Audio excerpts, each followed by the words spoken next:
नमस्कार दोस्तों, आप सभी का स्वागत है आपके पसंदीदा YouTube चैनल ज्ञान सागर में। दोस्तों, आज हम लेके आए हैं एसएससी में 2015 से 2020 तक पूछे गए 500 से अधिक प्रश्नों का संग्रह। दोस्तों, ये इस सीरीज का 7वां सेट है। तो दोस्तों, आज चलते हैं हमारे पहले प्रश्न की ओर। हमारा पहला प्रश्न है दोस्तों कि साधन लागत और राष्ट्रीय आय में अप्रत्यक्ष करों को जोड़ने के बाद उसमें से सब्सिडी घटाने के बाद प्राप्त रकम किसके बराबर होती है। तो दोस्तों, इसका जो सही उत्तर हो जाएगा वो हो जाएगा दोस्तों बाजार मूल्यों पर राष्ट्रीय आय। हमारा नेक्स्ट क्वेश्चन है कि एप्सम सॉल्ट का रासायनिक नाम क्या है।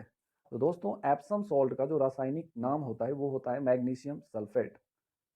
दोस्तों, यह एक प्रकृति में कीसेराइट के रूप में पाया जाता है और फेरस सल्फेट हरे रंग का होने के कारण हरा थोथा भी कहलाता है। हमारा नेक्स्ट क्वेश्चन है कि उस मंत्रालय का नाम बताइए जिसमें विश्व पुस्तक दिवस पर my book my friend campaign launch किया है। इसका जो सही उत्तर हो जाएगा दोस्तों वो है मानव संसाधन और विकास मंत्रालय। दोस्तों, 24 अप्रैल 2020 को विश्व पुस्तक दिवस के मौके पर केंद्रीय मानव संसाधन और विकास मंत्रालय मंत्री रमेश पोखरियाल निशंक ने अपने सोशल मीडिया में my book my friend campaign video संदेश के साथ लॉन्च किया कि जब आप एक किताब खोलते हैं तो आप एक नई दुनिया खोलते हैं। और उन्होंने कहा कि किताबें एक ऐसे व्यक्ति के सबसे अच्छे दोस्त हैं जो प्रेरित करता है और कठिन समय में सोचने और मार्गदर्शन करने का एक तरीका प्रदान करता है। हमारा नेक्स्ट क्वेश्चन है दोस्तों कि इंडिया रेटिंग और अनुसंधान INDRA के आकलन के अनुसार फाइनेंशियल ईयर 2021 के लिए भारत का संशोधित समृद्धि दर क्या है, मतलब जीडीपी क्या है। तो दोस्तों, इसका जो सही उत्तर है वो है 1.9%। दोस्तों, फिच समूह की भारतीय सहायक company India ratings and research INDRA ने अर्थव्यवस्था पर कोरोना वायरस का प्रभाव को देखते हुए वित्त वर्ष 2020-21 के लिए भारत के सकल घरेलू उत्पाद जीडीपी का अनुमानित समृद्धि दर को संशोधित कर 3.6 से 1.9 कर दिया है। दोस्तों, यह जो पहले हमारा जो जीडीपी था फाइनेंशियल ईयर 2021 के लिए वह 3.6 बोला गया था, लेकिन अभी इसको घटाकर कर दिया गया है 1.9। हमारा नेक्स्ट क्वेश्चन है कि उस भारतीय संस्थान का नाम बताइए जिसने भारत में कोविड-19 के प्रसार की भविष्यवाणी करने के लिए प्राकृति ऐप लॉन्च किया है। तो दोस्तों, इसका जो सही उत्तर हो जाएगा वो हो जाएगा IIT दिल्ली। दोस्तों, भारतीय औद्योगिक प्रौद्योगिक संस्थान IIT दिल्ली के शोधकर्ताओं ने भारत में कोविड-19 के प्रसार की भविष्यवाणी करने के लिए prediction and assessment of corona infections and transmission in India Prakriti नाम के एक वेब आधारित मोबाइल अनुकूल डैशबोर्ड विकसित किया है जो कोविड-19 के प्रसार की राज्य तथा जिलेवार भविष्यवाणी करेगा। हमारा नेक्स्ट क्वेश्चन है कि नदियों के मिएंडर या वलन का नाम मिएंडर नदी के नाम पर रखा गया है। मिएंडर नदी किस देश में बहती है। तो दोस्तों, इसका जो सही उत्तर है वो है टर्की। दोस्तों, मिएंडर नदी जो बहती है वो टर्की में बहती है। दोस्तों, आपको बताना है कि टर्की की राजधानी कहाँ है। हमारा नेक्स्ट क्वेश्चन है कि केंद्रीय व क्षेत्रीय सरकारों के मध्य शक्तियों का विभाजन विशेषता है। तो इसका जो सही उत्तर है दोस्तों वो है संघीय प्रणाली की। दोस्तों, भारत में संघीय प्रणाली ही लागू है क्योंकि इसमें जो शक्ति का विभाजन है दोस्तों वो केवल केंद्र तक सीमित नहीं है। आपने ही देखा होगा कि अभी कोविड-19 का मौसम चल रहा है, तो हमारे केंद्रीय केंद्रीय सरकार जो है, हमारे पीएम मोदी जो हैं, वो सभी राज्यों के मुख्यमंत्रियों से और सभी केंद्र शासित प्रदेशों के राज्य उपराज्यपालों से सलाह लेते हैं और उसके बाद ही कोई योजना बनाते हैं। हमारा नेक्स्ट क्वेश्चन है कि संवैधानिक उत्तरदायित्वों के निर्वहन के लिए सरकार के अन्य अंगों पर दबाव डालने में न्यायपालिका द्वारा निभाई जाने वाली निश्चयात्मक भूमिका कहलाती है। तो दोस्तों, इसका जो सही उत्तर है वो कहलाती है दोस्तों न्यायिक सक्रियता।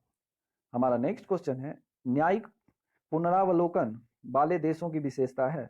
तो दोस्तों, न्यायिक पुनरावलोकन वाले देशों की विशेषता जो है उस देश में दोस्तों लिखित संविधान और संघीय प्रणाली है जो हमारे देश में है। दोस्तों, आपको पता ही होगा कि सबसे बड़ा जो संविधान है वो अपने देश का है, अपने देश भारत का है। हमारा नेक्स्ट क्वेश्चन कि न्यायपालिका की स्वतंत्रता सुनिश्चित करने का एक उपाय है। तो इसका जो सही उत्तर है दोस्तों वो है सेवा की सुरक्षा प्रदान करना। हमारा नेक्स्ट क्वेश्चन है कि विशाल रेडवुड ट्री जिसे सिकुआ होता है ये होता है दोस्तों जिम्नोस्पर्म। हमारा नेक्स्ट क्वेश्चन है, मुद्रा के मात्रा सिद्धांत का आशय है कि मुद्रा आपूर्ति में दिए गए प्रतिशत परिवर्तन से होता है। तो इसका जो सही उत्तर है दोस्तों वो है सांकेतिक जीडीपी के समान प्रतिशत वृद्धि।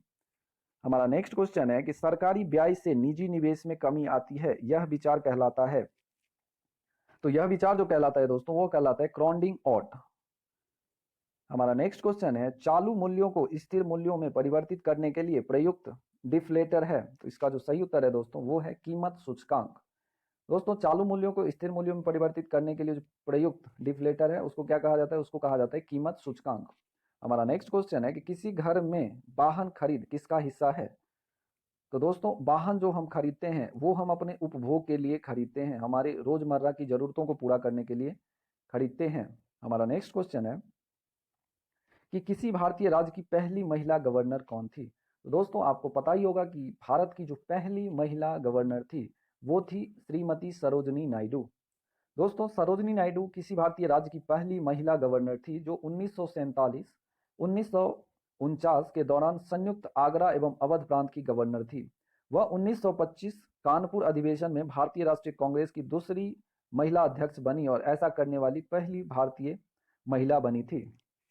हमारा नेक्स्ट क्वेश्चन है कि कैबिनेट पद धारित करने वाला पहला भारतीय कौन था। तो दोस्तों इसका जो सही उत्तर है वो है विजय लक्ष्मी पंडित। दोस्तों विजय लक्ष्मी पंडित कैबिनेट पद धारण करने वाली पहली भारतीय महिला थी 1937 में, जिन्होंने संयुक्त प्रांत या प्रांतीय विधायिका के लिए चुनी गई थी और उन्हें स्थानीय स्वशासन व सार्वजनिक स्वास्थ्य मंत्री नियुक्त किया गया। हमारा नेक्स्ट क्वेश्चन है कि उस महिला का नाम बताइए जो संयुक्त राष्ट्र महासभा की पहली महिला अध्यक्ष थी।